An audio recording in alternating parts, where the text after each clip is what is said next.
all go to the lobby. Let's all go to the lobby to get ourselves a treat. Let's all go to the lobby. Let's all go to the lobby.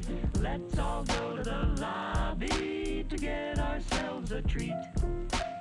Welcome, ladies and gentlemen, to the Double Feature Podcast, where every week, me and my boy David, we try and find movies for your viewing pleasures. Maybe you want a marathon, maybe you just want to watch two good flicks, maybe you just want to kill a weekend, and that's where we come in. David, how are you doing?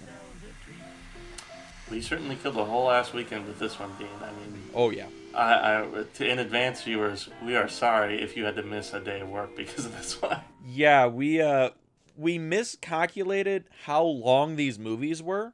I think these two combined almost beat out our previous longest double feature, which was Tor Tor Tor and Pearl Harbor.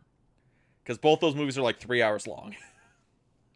I'd love to see the math on that because that would be an interesting little statistic for the show. But yeah, I mean, when we planned the episodes, it was more about the aesthetic of the theme, which is, again, the beginning of our war movie month.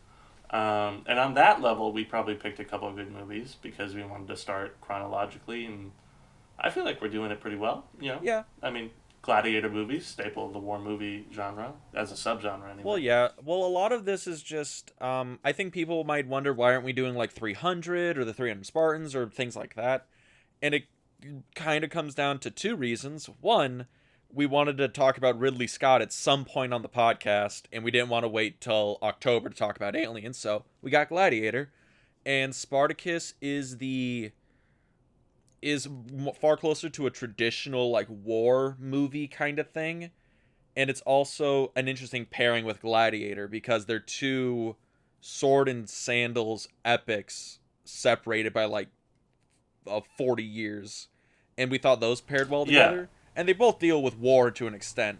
Spartacus is a traditional revolution, rebellion kind of war story, and Gladiator is more like the aftermath of war, the Cold War that comes and a power struggle after it, and they both deal with it in different ways.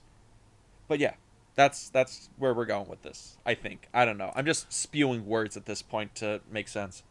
But yeah, David. No, I think you're correct. I mean, I think that, if anything, today's episode will be an interesting study in transforming as a genre or subgenre, because that is certainly what I noticed Gladiator did. Is it took a classic piece of Hollywood history and then tried to do it up in a modern way. And yeah,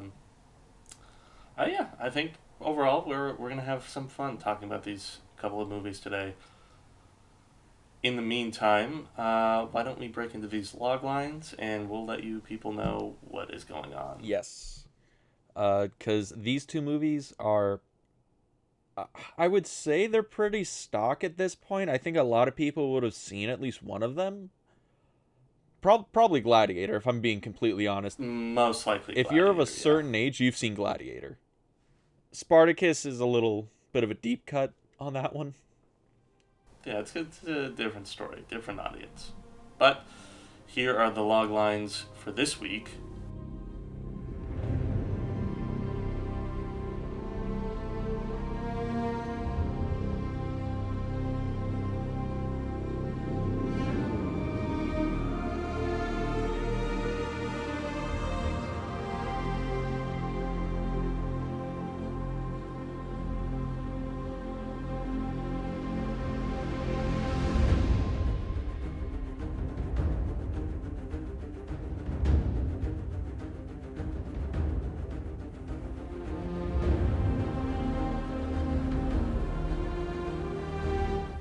Spartacus, a slave sold to train as a gladiator, inspires an army of rebels to defy the order of Rome and return to their homes free. Gladiator, a legendary general, competes against other enslaved gladiators to survive long enough to serve revenge to the new emperor of Rome for damning him and his family. We got some pretty good ones. Revenge, freedom, love, loss, everything in these really long. Okay, I gotta just go into it because David, these are so fucking long. Oh my god. Yeah. I don't. There's a classic argument amongst people in Hollywood that like there's a time limit on movies that frankly some people think has to do with like commercial reasons, like that it's supposed to be 120 pages or 2 hours long or an hour and a half because we can fit more movies into the movie theater. I don't think that's true. What I think it is that there's only so much attention that one person can give to one thing before it starts to get exhausting. Now, there's certainly a group of people out there, and they're We call them I don't marathon understand movie them. watchers. People who can watch like You could say that. 5+ like 2 hour movies in a row and not get tired, can absorb Yeah. everything. Those people are crazy. Yeah, they are crazy because, frankly, to watch the longer of these two is obviously Spartacus, and to watch Spartacus for 3 hours and 15 minutes, so dry in its subject matter for most of it. Frankly, you'd have to be insane. I mean, and to enjoy yourself and be like engaged the entire time. Obviously, that's cut up with like fight scenes and a battle and drama and these things, but there's a lot in this that is just a lot of talking and a lot of politics and I don't know. I don't know. Yeah, like we're not saying it's bad if you like long movies. It's just I wanted to be upfront with the audience that these movies are very, very long, and you kind of got to be committed to watching them. Because I ain't gonna lie, Yeah, if definitely. you play on your phone for like 20 minutes in Spartacus, there you You will miss everything. yeah. I mean, in Gladiator, you play on your phone for 20 minutes. Like, you're probably not going to. I think Gladiator's just paced a little bit better because there's just more action every per page. But like, you're missing stuff either way in these movies. If you have to go to the bathroom once, you're missing something. Yeah, I mean, and Gladiator 2, I think, does a better job at using action versus just dialogue. Mm-hmm. And frankly, I would even go as far to say for a 2.5 hour movie, it didn't feel like there was that much talking. Um, and there are certainly dialogue scenes that use dialogue as their mode, but um, overall, I think there's still a lot of action in Gladiator, and it is probably why it's so popular now because everybody loves, you know, this probably applies much more to like a group of people that are into watching fighting versus applies to a group of people that they couldn't go to the play that Saturday night, so they stayed home and watched Spartacus. Maybe. Yeah, I think Spartacus appeals to people who are very into classic Hollywood epics. Like the Ten Commandments is probably a good Yeah, comparison to Spartacus. Very long, grand epic. There's when you see the battle scenes in Spartacus near the end, when it's hundreds of thousands of like extras all lined up, full costume, it's an amazing spectacle because they're real. There's not camera tricks. Somebody hired right. 100,000 extras to show up in full costume and fight. But yeah, Yeah, I mean, both these movies certainly rely on spectacle in order to draw you in. Spartacus, like you said, in a much more old Hollywood epic way, way. whereas Gladiator is, I think, even leaning into the like more modern blockbuster way of doing it, which there's not so much difference between the two, but I think one focuses more on like making you go wow, where the other one is focused on making you feel uh, kind of the time honored drama of something. Mm. Um, but yeah, I mean, I guess if we want to start, because you watched Gladiator, Spartacus, I did Spartacus, Gladiator. Yes. So it's up to you where we want to start. I'm open with either of the two. Honestly, I'm not sure which worked better going first. I think it's probably better doing Gladiator first and then Spartacus. I would think. Um because I think Spartacus I just a mean, little is paced a little slow to be like the first movie you watch yeah, in this like back to back. that's true because I had to put it down most of the way through it, but it was still even where I was like, I gotta tap out for now. It's just I couldn't keep going. I think it was around the time that, if I can, because that's the other difficult part about this, is that I have a long list of characters in Spartacus to remember. It was around the time that his Antonius, that's who it is. Antonius is in the Emperor's Parlor with the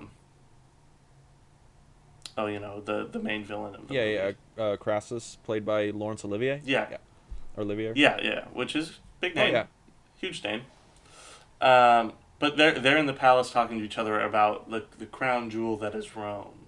And you can see it in this it's a pretty impressive shot where they were probably put up a huge painted background, but it looks very good. And then they have the line of soldiers or whoever, slaves, walking across, and it's a good shot. But yeah, around that time I was like, this is most of the way through. I don't know if I could do it. You that's when you called the tap out. Yeah, because it's also like, no offense, but I know this is also having to do with like serving the story in these people's minds.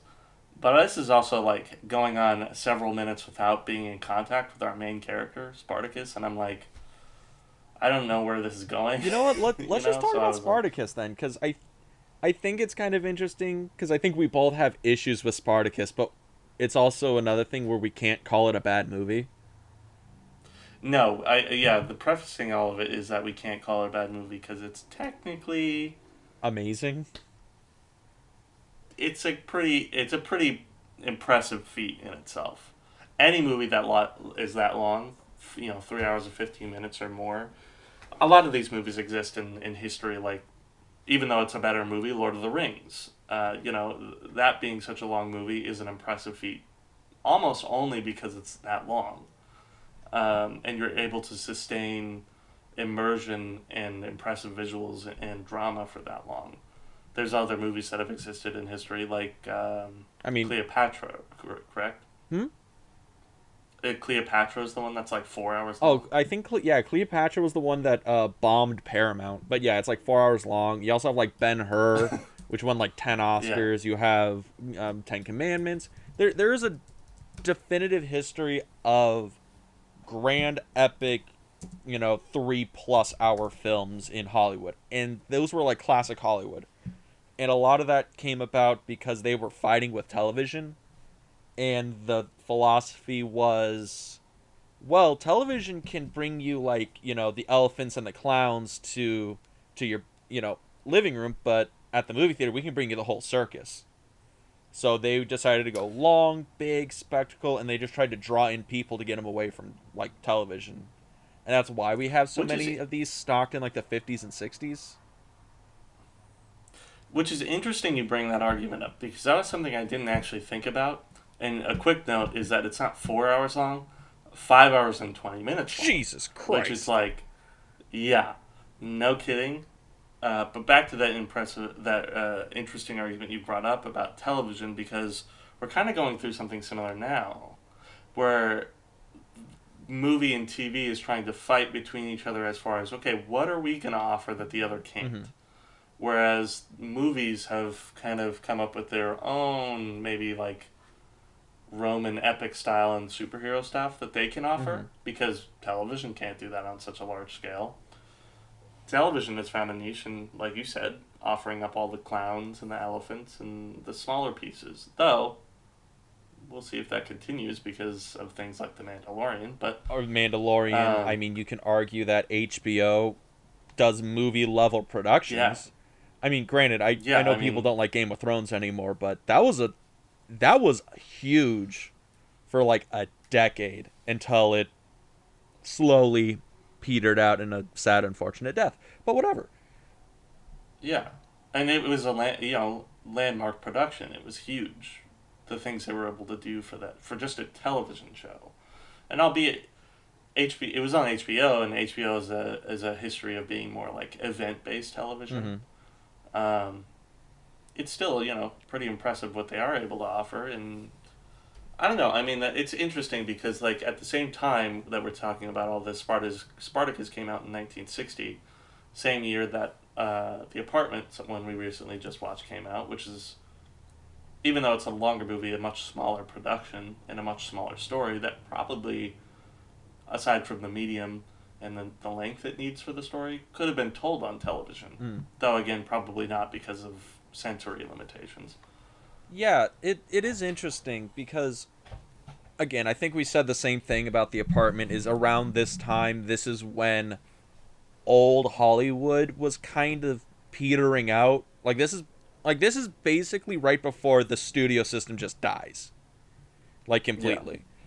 Because the 60s is basically, in terms of, like, movie history, the death of the studio system and the rise of New Hollywood. Rise of New Hollywood and all that gets hammered away in the late 60s and early 70s. That's where we get Easy Rider, Taxi Driver, Bonnie and Clyde, Jaws for one, The Exorcist. All that stuff happens in the early 70s, late 60s. These are... Yeah. And Spartacus is a really good example of what old school studio films looked like. Really big, bunch of great actors, and doing this, where no one's gonna get drawn into like Spartacus like they get drawn into like Travis Bickle and Taxi Driver, where it's like, oh, that character's not flawed, or the character's not realistic, or things like that. I'm drawn in because it's Kirk Douglas and he's famous, kind of thing. He's a star. Robert De Niro in Taxi Driver wasn't a star. He was an amazing, like, character for that film. And that's kind of the dichotomy we're going to go in here. This is before actors became, like, method and shit as a standard. Pretty much. And it's interesting you bring that up, too, because I was searching in that first opening bit where Kirk Douglas, as Spartacus, is a slave mining on top of this. I mean, this was definitely impressive to me that they were able to do it on, like, a literal mountaintop. Yeah. And then, like, had the actors literally right on the cliff line. Because first of all, that's the one thing I do enjoy about this era of movies, is that all of the physical stuff is real. It's all actually physical. Yeah. They're right there. They might have had, like, a net set up, but it's like, they might fall if they're not careful about it. Oh, like the final battle where they roll the flaming logs down the mountain and you see actual actors getting run over by flaming fucking logs. And I'm like, how are... Which is, by the way, very Kubrick. Very Kubrick of this production. Yes. People got some... people like to say some things about Kubrick, but that guy is dedicated to realism. Yeah. And another thing that's kind of interesting, now that I think about it, because we were talking a bit about before the show about how, like, Kubrick, I didn't know this, but you did, wasn't the first director attached to this movie, and this is apparently his only director for hire movie. Yeah, what happened was the original director, Mann, I think was his last name. He was brought onto the production with Kirk Douglas, and I believe he only shot the opening scene or sequence or something like that. Like, he shot a part of principal photography for, like, a couple of days, and then him and Kirk Douglas had this huge disagreement or blow up or something like that, and he got fired from the production because I think Kirk Douglas was a producer on this, or an executive producer. Basically, Kirk Douglas had a lot of sway on the production because he's the star or whatever. And then he's like, right. Well, Stanley Kubrick made me look like $1 million in Paths of Glory. Just give him a bunch of money and tell him to come in and direct this for me. It's fine. And they brought in Stanley Kubrick to do this, gave him a bunch of money, and said, hey, we'll finance whatever your next film is if you do this. And he's like, okay, sure. But this is the only film he didn't have final cut on. He didn't have a rewrite of the script. So he goes in and the script is the script. He can't change it. He wasn't able to hire his own crew. I think the crew was there when he showed up, and he just had to, like, run the show. And, yeah, right. It's the only gig Kubrick ever got where he didn't have full creative control. He was literally just the director, and then everything goes off later.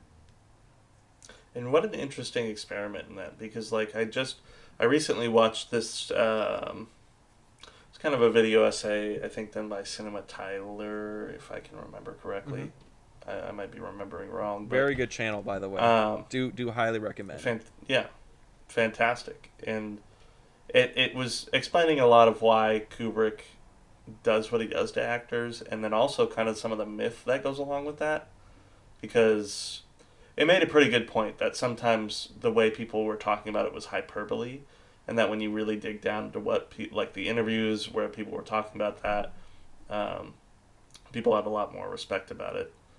But it made a note about how traditionally he's always had like smaller crews, and that's interesting to me, that like, especially when this is a guy, though it's earlier in his career, this is a guy who is very controlling about his productions. Yeah. So I'm fascinated about the result, especially when it would require him to be okay with not having control, or to be like, he probably is impossible to overwhelm, but to be overwhelmed by a larger crew. You know what I mean?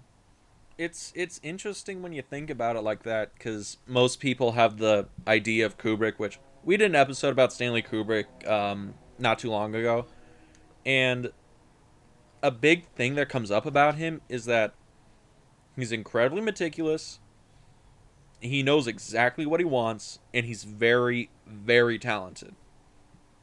Yeah. And he goes into Spartacus and do what you can with what you're given, which had never happened to him up to that point, and never happened to him again after. Yeah. And this is I would also like to make a note that Dalton Trumbo wrote the script for Spartacus, and he has written good works before this, probably did good work after this, but goddamn, I think this is a terrible screenplay. Yeah, I mean, like, aside from... Because it's interesting. I like the broad strokes of the story. Like, if I think about it after the fact, I'm like, I do like this story of Spartacus. Yeah. The story of a slave. Because that's the other thing, too, is that the two movies do kind of have similar stories. You know, a man who's forced into slavery, whether raised by it or forced into it after glory, has to go back and kill the man who did him wrong. Yeah. I mean... albeit that doesn't happen necessarily in Spartacus, it's kind of on a similar tragic trajectory, and I did like the ending. I actually did like the ending of Spartacus, because at the end was finally where I thought they got to the point and made it about action, about poetic action, which especially I think is needed in these epics, and theme, because a lot of this, aside from some iconic things like the I'm Spartacus thing, which, by the way shorter than I thought it would be. I thought that scene was going to be like at least 2-3 minutes long, and then that moment lasted all of like 10-15 seconds. Yeah, and that's a weird thing that I believe people have glossed over in their collective memories of this film. That's not the end of the movie. The end of the movie is not the I'm Spartacus scene, and I think because that is hashtag the first meme. If we're being honest, you know, Iron Spartacus is the first meme in history. Yeah, that's not the end of the movie. I think we still got like another half hour after that. I actually think that was where I put the movie down, because I was thinking, oh, this is the end of the movie, because this is like a climax where the point is being made about the story. No, and that's, I think, where I got pissed off, because I was like, oh, fuck it. You know, You're like, I want to go to bed. It's like 3 a.m. Oh. Yeah, I mean, I don't know. I mean, but I ended up liking the actual ending anyway. I think that Spartacus and because there's so many fucking Roman names this week, I keep forgetting. Varinia. It's right. That's is that his? I think that's her name. Yes, Varinia. No, I mean in the battle that they're forced to have. Oh, him and his like right hand man. Oh, yeah. We said his name earlier. Antonius? I've already forgotten it. Yeah, maybe? Something like this. Some it'll dude. work for now. Some dude. I thought that battle was really an interesting scene because it's like, poetically, there's not a whole lot of talking like in the rest of the movie. It's just I want to kill you because you don't deserve to be crucified, and I want to kill you because I don't think you should be crucified because I care too much about you. Yeah. And I thought that was it was a really bittersweet, actually good moment, where I did get a little bit like, yeah, that's what I've been waiting for. That's the key to the movie. And then, yeah, he gets to see his son at the end of the movie, which I think was a good place to end it. And, it does kind of end in like a sick, sad way in which you're kind of left a little empty because the bad guy does win, technically. Yeah. But at least, there's I like the little light of hope where he gets to see his son and then it's sent off, This guy who was decent. born into slavery and his family is a family of slaves, he gets to see, and his son shall be free. Yeah. He fought his war and he won one small victory, and that's the end of the movie. And it's like, oh, that was worth 3 hours of my life. Yeah, which is I might have different opinions about the ending. Yeah, no kidding. I mean, I guess it's just one of those things where, like, maybe after putting it down, I was actually able to appreciate it. I feel like, yeah, if I also stuck through the whole thing, one time uninterrupted watch through, I probably would also be kind of over it by the end. And it sucks so much because this is a Kubrick movie. I love Kubrick movies. But, oh my God, this is almost rough to sit through at some points. But it's like it kind of is. But it's fucking beautiful too. Like I don't know. Give me some thoughts here. Well, I think a couple of things I want to ask because you were the guy who knew. I didn't. I thought that Kubrick, while I was watching it, up until you told me, had some creative control. So I was thinking that some things were his choosing. However, I mean, do you know the extent to which he didn't have creative control? Like, could he still do things like get certain shots? Could he still do things like... There is a point there. So, yeah, he didn't have creative control in terms of like, he couldn't hire and fire actors at will, and he couldn't hire and fire crew at will. He had to go through a producer. He couldn't rewrite anything, and he couldn't edit anything. So when the movie was shot, it was shot. Somebody did all the editing. He didn't have final cut. But because Kubrick by trade was a photographer, and a very good one, he kind of took control of the cinematography stuff because the cinematographer originally attached was really used to not having any oversight. A director just kind of gave him a script and told him to come up with shots, and the director dealt with the performances. Because that's how directors actually work in Hollywood. They just control the performance. They don't do shots, they just do performances. Practically, yeah. Like, today there's a lot more of a gray line between that because I think now people enjoy when a director... what they try to do is they try to bank the director's name. Mm-hmm. So they try to give the director control over certain things. It's taken on like a pseudo-auteur market where nowadays it's like you can have more creative control only because they hope that you'll actually become something people will go to the movies for. Yeah. But it's like back then, it was much more traditional in that a director was solely there to control performance.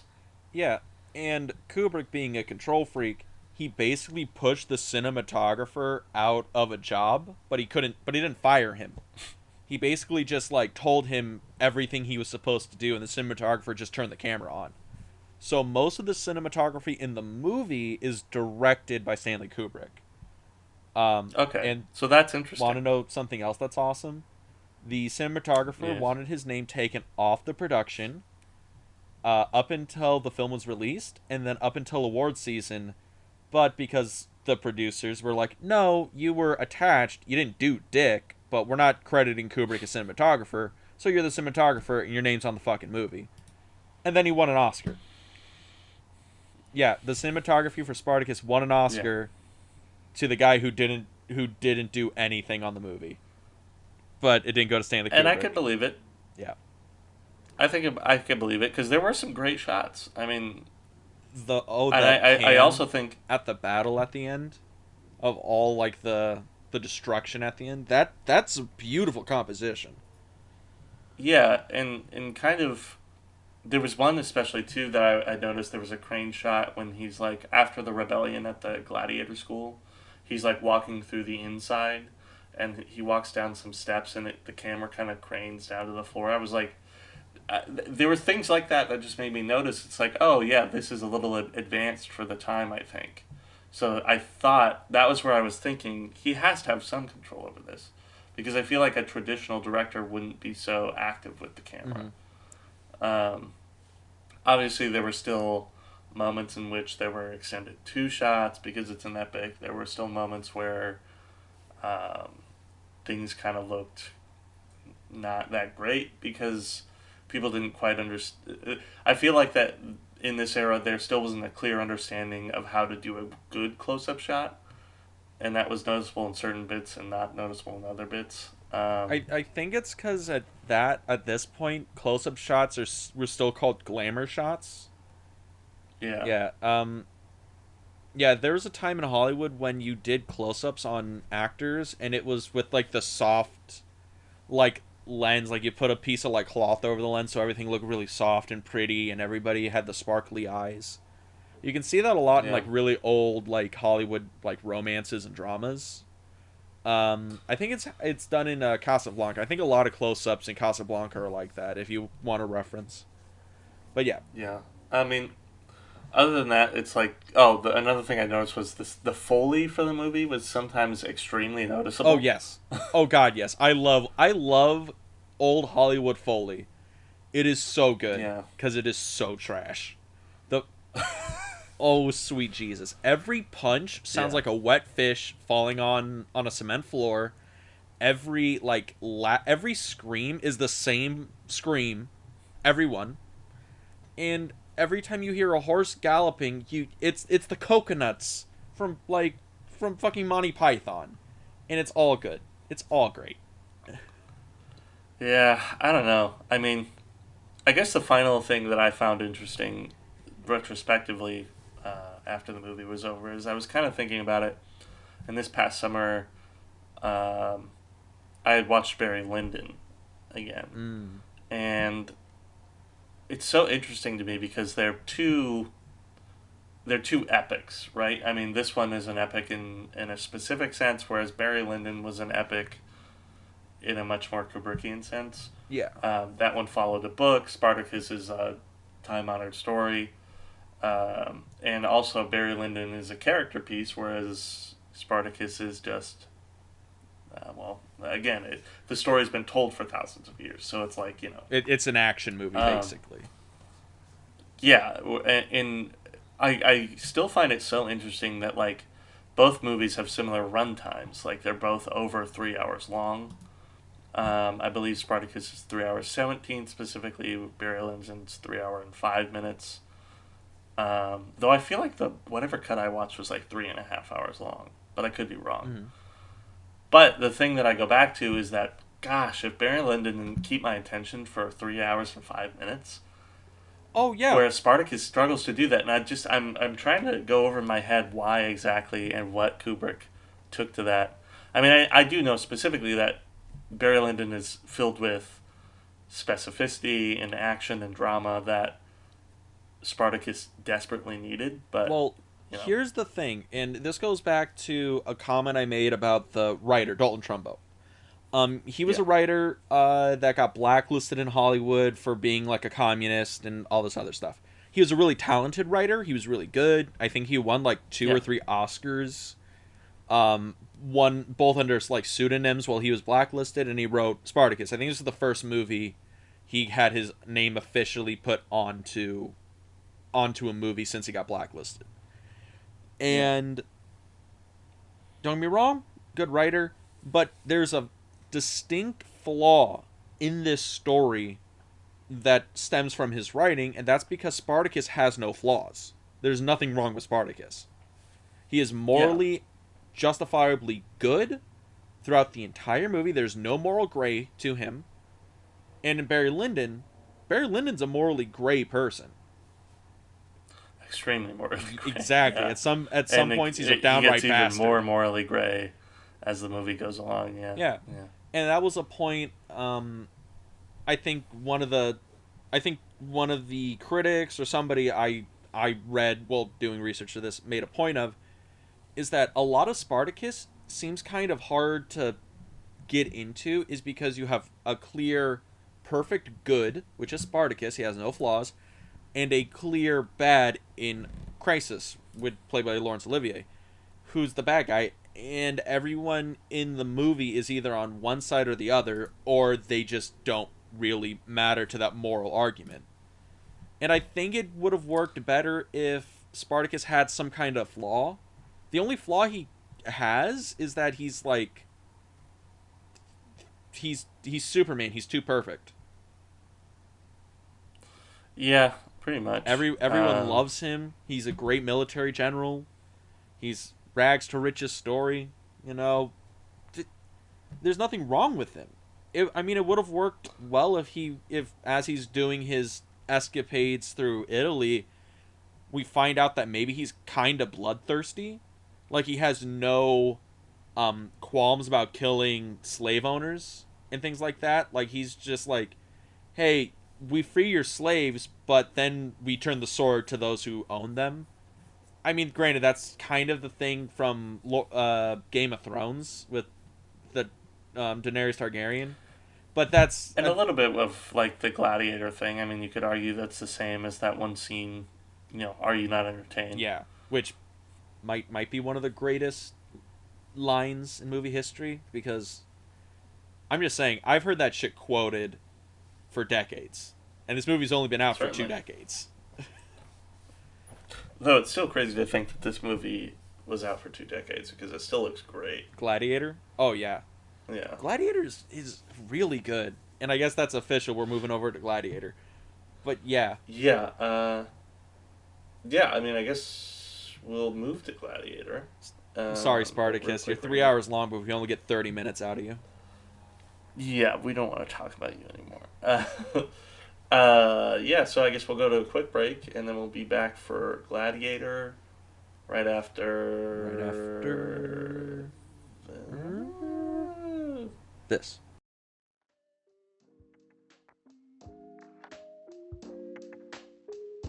Dean, I found a great way for us to do something cool and to make a little money on the side. Great. I've been looking for a new place to put my money. What do you got? No investment needed. In fact, it's super easy, and there's creation tools we can use to record our podcast right from the phone or computer. Wait, why would you record a podcast on your phone? You want? No, never mind. Where do I put my money for this? I don't need any of your money. We can even get our podcast distributed to big streaming platforms like Spotify and Google Podcasts. Oh, I get it now. We're talking big business here, okay? So you're going to need a lot of money from me. How much money are we talking here? No, definitely don't need any of your money. In fact, we can make money from the podcast with no minimum listenership. Okay. Now I think I'm getting what you're going at here. We need to spend money to make money, so we're talking some big gains here. Big gains. No, definitely no. I don't need any of your money.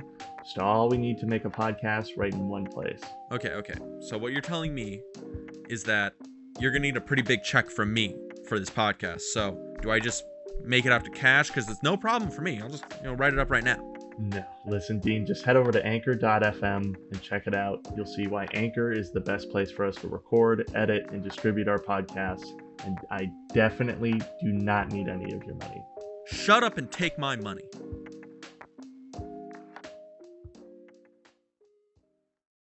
Welcome back, ladies and gentlemen. We're here for part 2. Here for the part of the movie where we talk about things that are not so dry.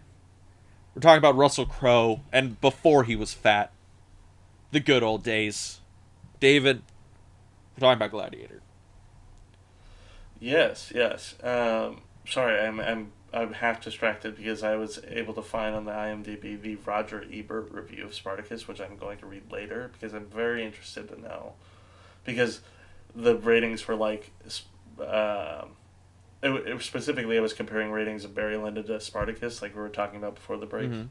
8.1 Barry Lyndon, 7.9 Spartacus, and I'm like, they're that close? I mean, I don't know. I mean, so I'm gonna do some research on that later. yeah. But, back to the hero of the show, basically. Yeah. I mean, the one that saved our attention spans, Gladiator. I mean, what a film. Yeah, and it's crazy to think that movie came out 21 years ago, because it came out in 2000, right? Yeah, it came out in early 2000s. I have it pulled up right here. 2000 exactly, yes. And it's kind of crazy that the movie still looks pretty good. Yeah, I watched the Ultra HD version. Oh boy, if that wasn't Ultra HD. Oh my! You got to see everybody in their full Roman glory. Every little dimple and mole on our boy Russell Crowe's face. It was really good, really good. Yeah. I guess we'll kind of just jump into Gladiator a little bit. So this is directed by Ridley Scott, who is probably really famous for being the director of Alien, Blade Runner, Gladiator, and then he kind of had some big movies. Some big movies, and this was, I've heard people argue that this is the last good Ridley Scott movie, because interesting. Well, okay. If you look at like the things he's directed after this, it's like Robin Hood, Prometheus, Hannibal, things like that. I'm not saying like he's a bad director. No, like Ridley Scott, he's proven to be a very good director, very strong. American Gangster came out after this. Okay, yeah, American Gangster is great. The Martian came out after this. Look, like, dude, The Martian came out like 15 years after Gladiator. There's a Black Hawk Down came out the next year. Okay, dude, Hannibal was right before that. Hannibal was the follow-up, and that movie was trash. Say, if that's what people are saying, they have obviously forgotten about some other iconic movies. Yeah. That's also not to say that I am a fan of Black Hawk Down as one of the best movies ever. Like, American Gangster in itself is iconic, and The Martian more recently is a pretty damn good movie. Yeah. Well, it's one of those things where I'm just repeating a thing that I've heard people spout online that might actually have some merit to it, okay? Because we have Gladiator, and then it's like, Hannibal comes out right after, and Hannibal is a trash movie. I don't give a fuck who you are. Hannibal is trash. I read the book, That's fair. and the book is also fair. trash. All right? Black Hawk Down, good movie. You got me. Matchstick Men, Kingdom of Heaven, A good year.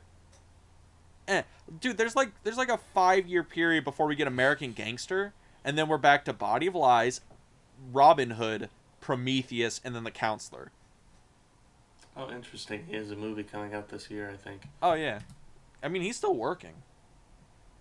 Yeah. Oh, that has a lot of interesting people in it. Wow. He's going to have a movie called The Last Duel coming out this year, starring Matt Damon, Adam Driver, and Ben Affleck. All right. I guess I'm back into Ridley Scott making great movies again. Hell yeah. I love me Adam Driver. Yeah, But yeah. So, but that's the thing that people have said about Ridley Scott. He's a director that's had a lot of polarizing films. Ups and downs. A lot of ups and downs. But Gladiator is one of the movies that you can call unequivocally great Ridley Scott flick, right? I'd say so. And now we got to figure out why is that. I mean, I guess I would preface it by saying that the movie, for the time, was probably a hugely ambitious feat, right? Yeah. And it is still pretty good. This is the first time I've seen this, and This is the first time you've seen Gladiator? Yeah, and it's because when often do you want to sit down and watch a 3-hour movie? Uh, aside from now, but I enjoyed those 3 hours. And of course, everybody knows Gladiator. Like, they've seen it somewhere. They had to have. It's probably one of the more famous movies, like you said, to have come out in the past 2 decades. But there's things that are very formulaic about this movie, and there are also things that are very interesting about this movie. And I would also even venture to say that some of the more formulaic things help this movie in a lot of ways. Yeah, and I gotta give props to the performances in the film. I think Russell Crowe is great as Maximus, and also Joaquin Phoenix is might be the greatest villain like ever. Or Yeah, I think he's really good at playing. I mean, just slimy everybody knows that bastards. he's pretty much. Yeah, I guess that's probably the way you could put it. I mean, he's had a really interesting acting career. I mean, I'm gonna pull it up real quick so I could know, but obviously everybody knows him most recently from like Joker. That's a big one. You know, The Master, teeny little movie. Her, Walk the Line. Walk the Line. Uh, I mean, he's very into that PTA. You know, I mean, I don't know. I mean, yeah, the cast is impressive in this. Yeah, this is also the last film for Oliver Reed, who Mm. I don't know how many people know Oliver Reed now, but he was a really big like British actor in the 70s, 80s, stuff like that. And he was the definition of an actor who did not give a fuck at all. So I think he was 61 when he did Gladiator, and he challenged Russell Crowe to a drunken fist fight. Uh, during like I don't even think it was like a cast party. I think they were just like hanging out after work, and Oliver Reed was pounding back and said, "Yo, Russell, you want to fucking throw down?" Oliver Reed's like 61. Russell Crowe is in a physical prime, and Russell Crowe said Oliver Reed might have been able to take him. He good shit, good shit. But yeah, I mean, interesting. I mean, so in the movie, you know that scar that's on his face, Proximo's face? That's a real Yeah. scar that Oliver Reed got in a drunken bar fight when he was like 30. So, like, They got to play the part. yeah, yeah. From like 30 years, got in a drunken bar fight. Oliver Reed, great. Everybody should look up the life of Oliver Reed. It is a story to behold. But yeah, but no, we have And a I great did film. enjoy that character. Yeah. Yeah.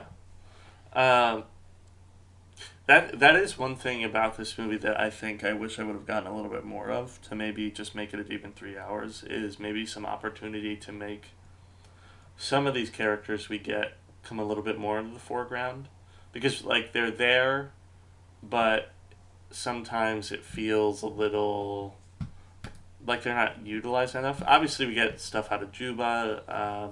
That's good. Proximo, I wish we would have had a little bit more of because he's like, you know, he's their employer. He has this interesting backstory that has been revealed at some point in the movie, but there's a little bit where I'm like, I just want there to be a little more there. Well, there was supposed to be a little bit more there, but Oliver Reed passed away halfway through the production. Yeah, so at the end of the movie, I think what was gonna happen was that Commodus was gonna make Maximus fight Proximo in the arena, and that was gonna be like the final thing. But Oliver Reed passed away before they got to finish it. But yeah, that Well, that sucks. that it sucks a lot. But I mean, for a performance to go out on, it's a really solid performance. That is true. That is true. Um, but aside from that, too, it's like if we look at like the main story of the movie, I mean, perfectly crafted. I think Yeah, just like the struggle between Commodus and Maximus is perfect. It really is. we rarely say perfect on this movie. Who am I kidding? I say Well, it I mean, every it's week. like But yeah, perfect is like a subjective thing. I just think the execution of it is perfect. I don't know if anybody would say it's like technically. That's not important to me either, but I think there was not anything else you could have done that would have made it better. Yeah, I mean, it's really weird to talk about the film in terms of like its technical aspects because I mean, we can get into the minutia of it where it's, oh, is this armor accurate to the period, which doesn't matter. But like the in terms Yeah. of the technical filmmaking on hand, it's just impressive across the board. The cinematography is beautiful. I would argue some of the cinematography in Gladiator is better than Spartacus. Oh, absolutely. I mean, like, there's things like the iconic dream sequence where he's like at home in Spain. Um, that first battle is very impressive to me. I did like that a lot. Mm-hmm. There's a lot of the action in this. I think is a lot more interesting. I mean, that's also because it's 40 years removed from each other, so they've learned a lot more about how to shoot action scenes. Yeah. Um, I enjoyed specifically too this thing they did where they it was like a attempt at slow mo, but instead of doing like actual, shoot in 60 and then play back in 24, it looks like they played in like they had shot in 24 or slower, and then played it back at a certain. Would I guess they would have been playing at 24, so they had to have shot it at like 12 or a 15 frames per second speed, and then it comes out in these like kind of glitchy, flashy moments in some of the action. Yeah, I I noticed thought that was really a cool choice. it makes the movements it slows it down enough so you can see the movements, but you can still tell like it's a very fluid, very like action scene. Like the battle, like the fight scenes in this film are very good. I mean, Yeah, th- I thought like that method really.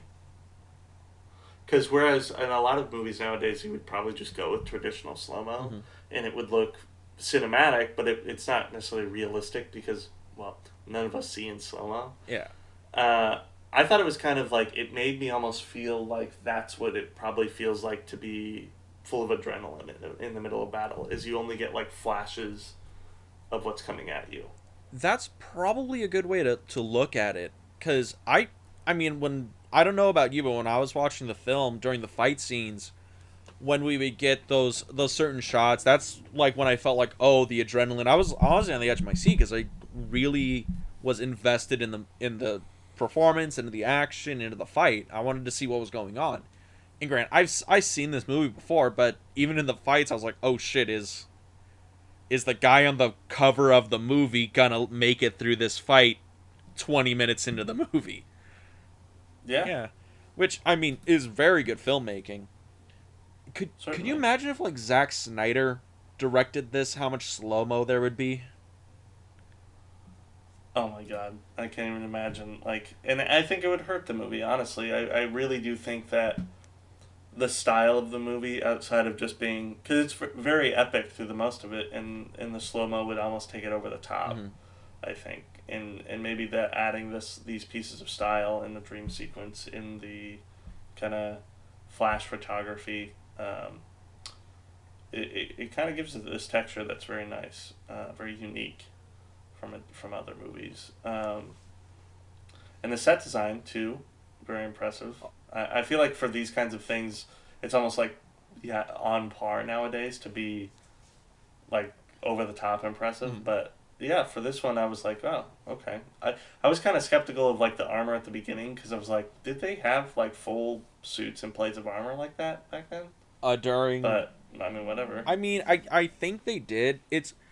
That's kind of like the thing about this movie where for people who are history nerds, like myself or my brother, David or whoever, if you're a history nerd and you watch this movie, you can pick out anachronistic stuff where it's like, oh, that armor, it's accurate if they were fighting 40 years before this, or this or that piece of whatever would be accurate like 40 years after this movie. But it's things like that where they're working in a range and then they're just kind of playing around. I mean, Ridley Scott actually got um a Roman consultant to quit the movie. I think he got two of them to quit the movie because he was. I saw the quote, and I'm gonna paraphrase it a little bit because I can't remember it word for word. That's fair.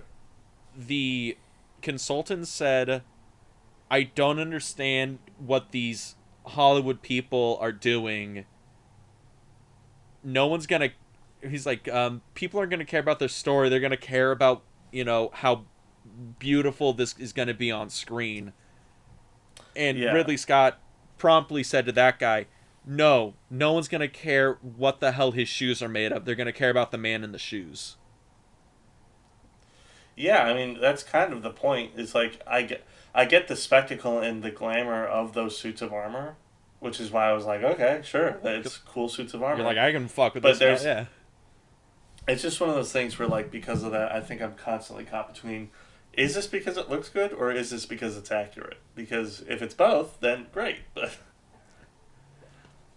yeah, I mean, and at the end of the day, yeah, maybe it doesn't totally matter what exactly it is. Like, yeah, I think after a certain point, you do have to think about the audience and say, nobody's really going to give a shit if it's exactly, because nobody actually really knows what it is exactly. Yeah. We're going to be the ones telling them. I mean, I'm probably not the first person to say this, but a lot of people probably get a lot of their history from movies and television. Oh God, yes. Like that, and that's not a hit at American culture, world culture, or modern culture. It's just, if you make history entertaining, people are gonna just go to the most entertaining piece of history. Yeah, I mean, epic rap battle is a certain example. How many people think that Albert Einstein busted rhymes? I want to know this. Yeah, exactly. Yeah. I mean, read a book, but also watch movies. I had a professor who told me that one of his students thought World War II ended in the 70s. And that makes me hurt for America, but whatever. I just, I've heard certain things like this over the years where it's like people don't have any idea.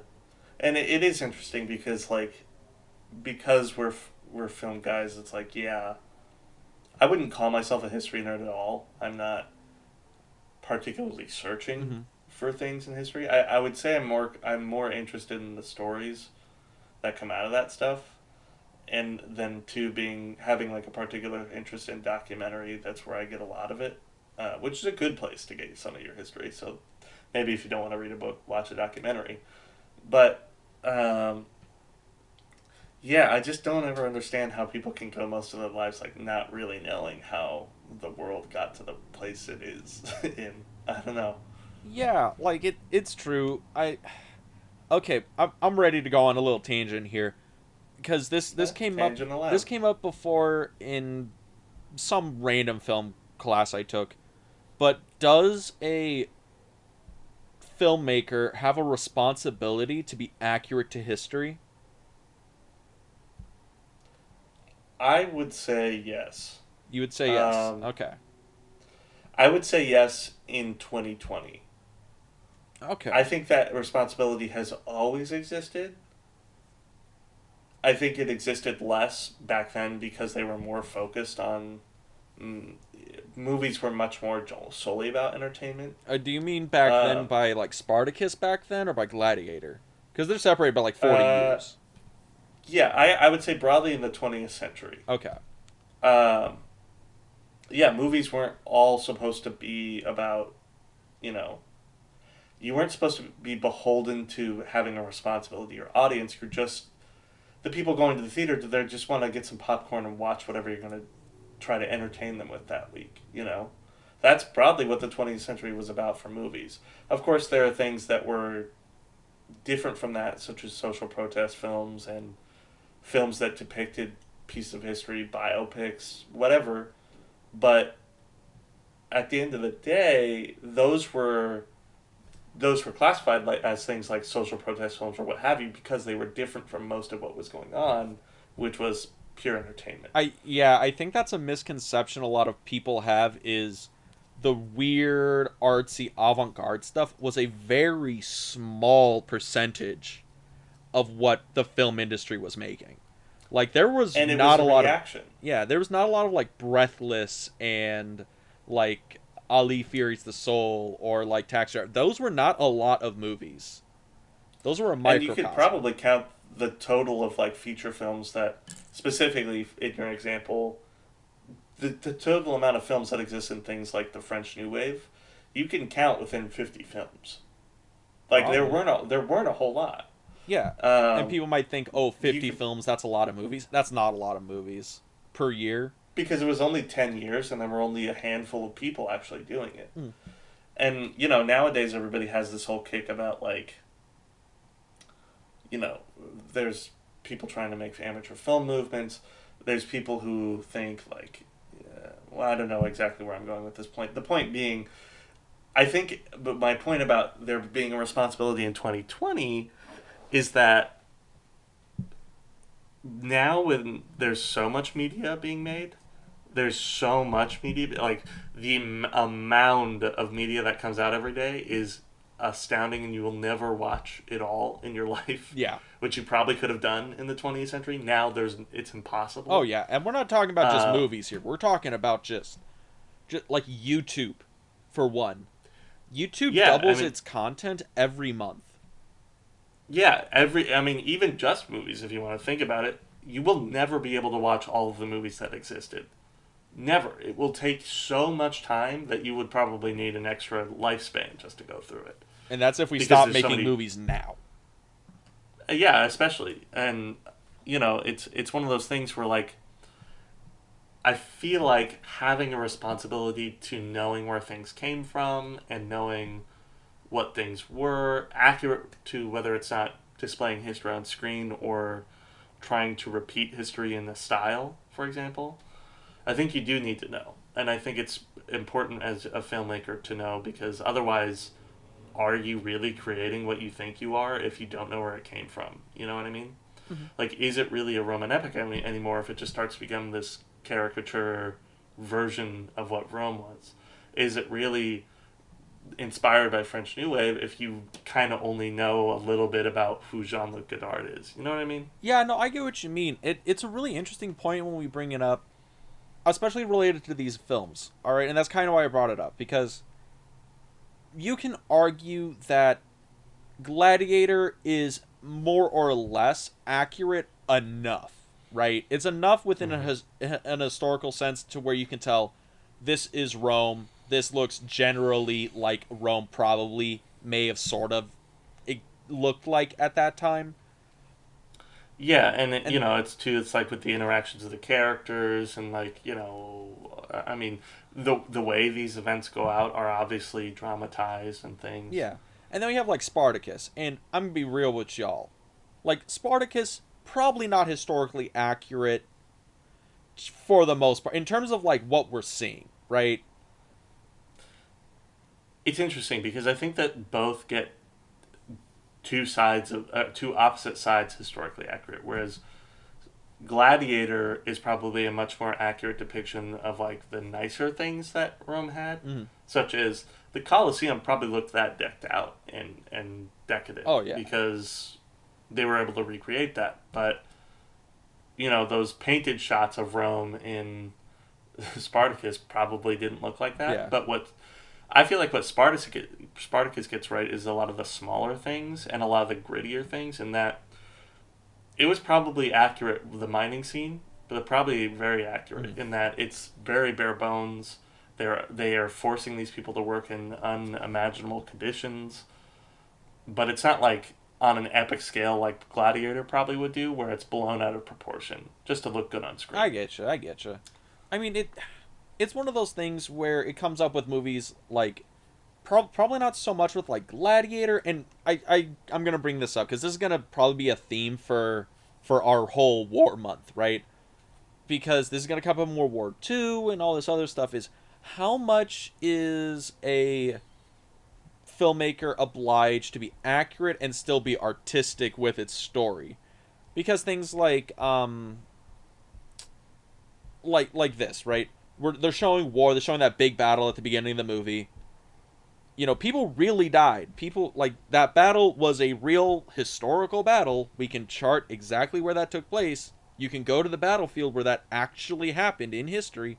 Hundreds and thousands of people died.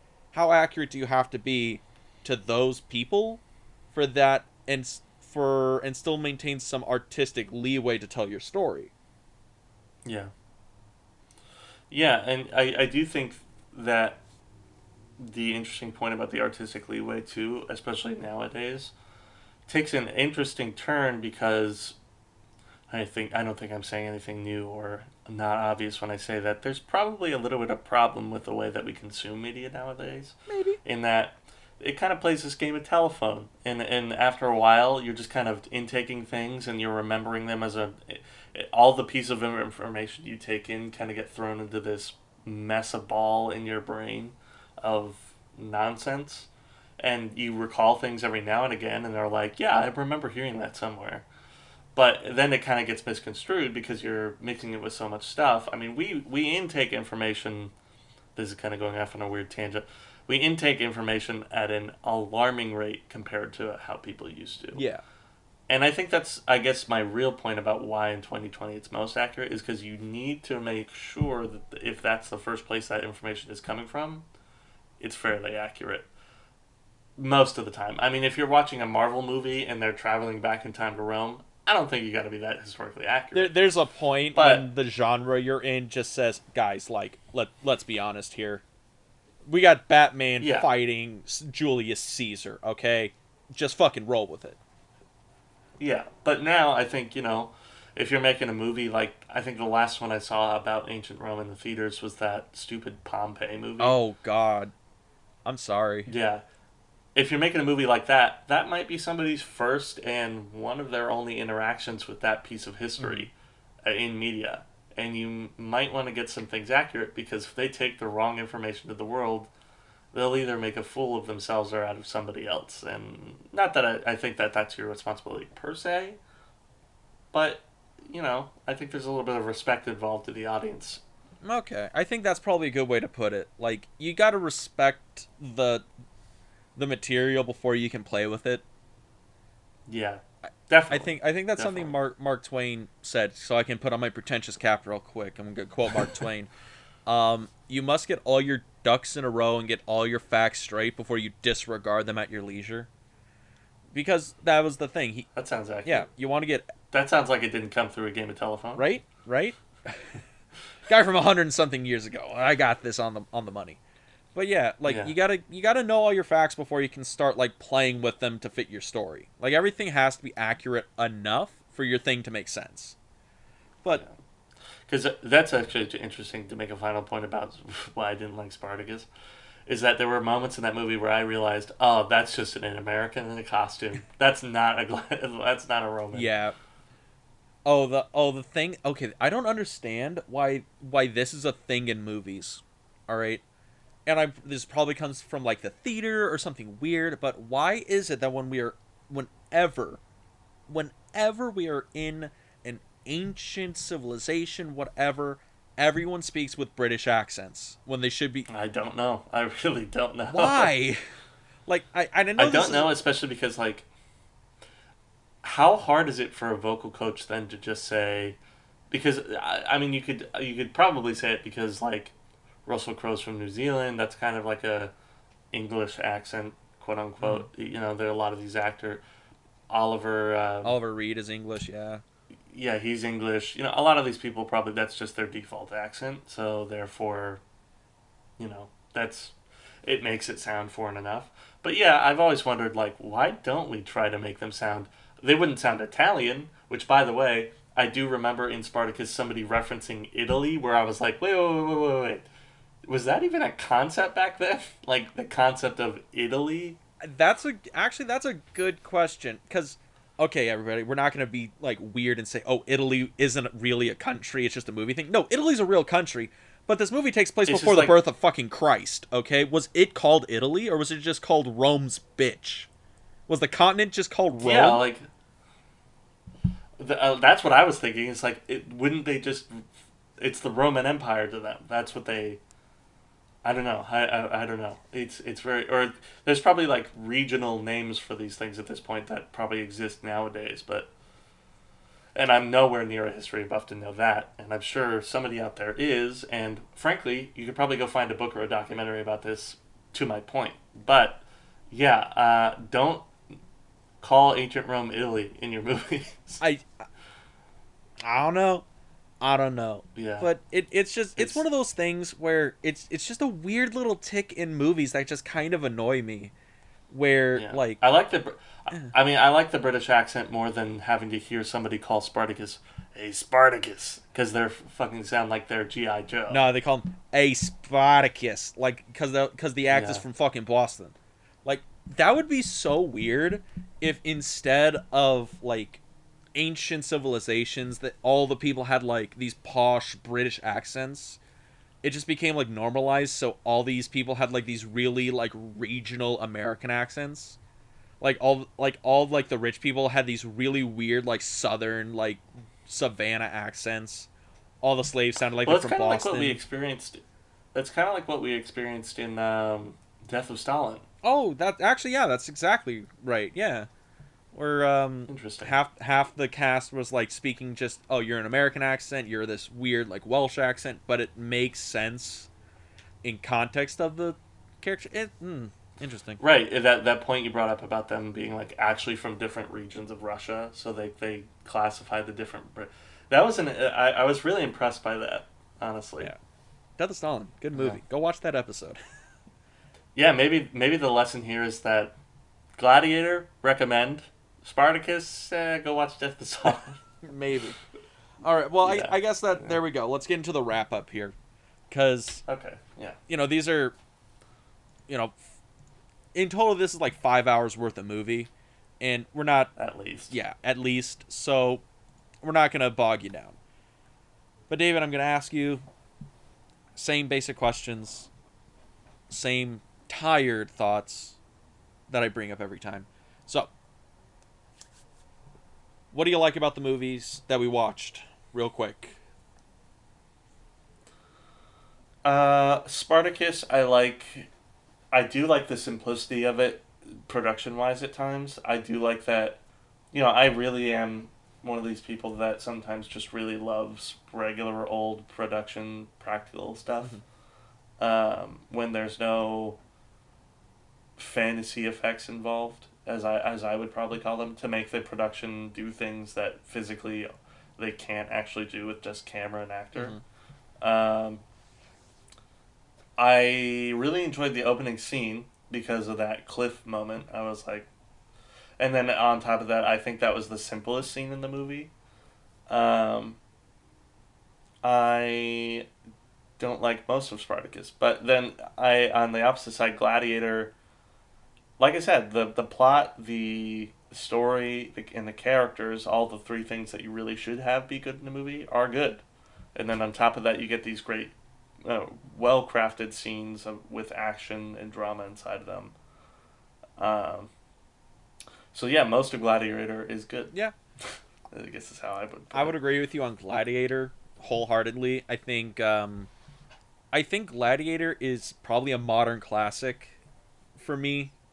Like, in terms of movies that came out like 2000 and on, I think that you can go back, you can watch Gladiator, you can enjoy it. I think Russell Crowe was fantastic in the movie.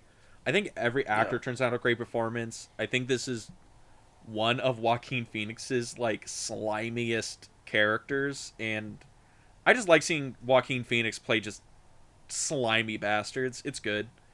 Spartacus, I agree. I like the simplicity of it. Biggest plus I can give to Spartacus is it looks amazing at points. Some of the battles are fantastic. Yeah. The cinematography is really on point, and there's some iconic stuff in Spartacus that I can't say nay to. Yeah. And then you want to give me one thing you disliked about each movie, or because I don't want you to go on a laundry list about Spartacus. Okay. Yeah. I guess the one thing I didn't like about Spartacus is the amount of dialogue and how dry it gets. Mm-hmm. I guess I would be okay with there being a lot if it wasn't for the fact that it was so just dry. Like, as just a regular viewer, it's just hard to follow. especially when nobody's names or any names that I normally use. There's no Johns in this movie, so it's got hard to remember who's who, you know.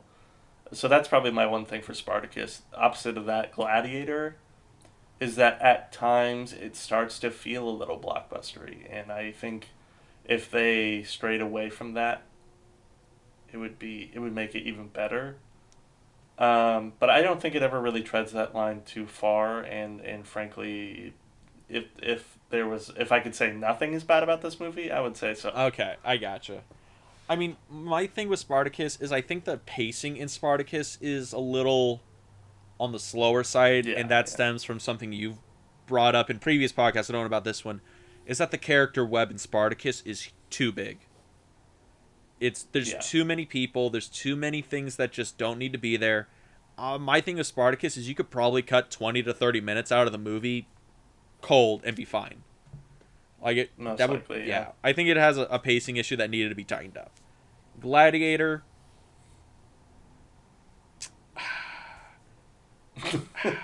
Okay, the blockbuster thing, I'll give you. There's some parts in the movie where I'm like, this is feeling a little gimmicky, but god Yeah. damn it, I enjoy it.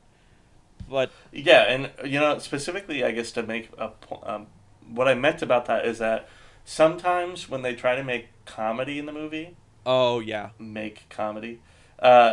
that's when it starts to feel like a blockbuster, because that's so much what we experience nowadays. But I feel like if it wasn't for the fact that I've experienced that in Marvel movies, I wouldn't notice it in Gladiator.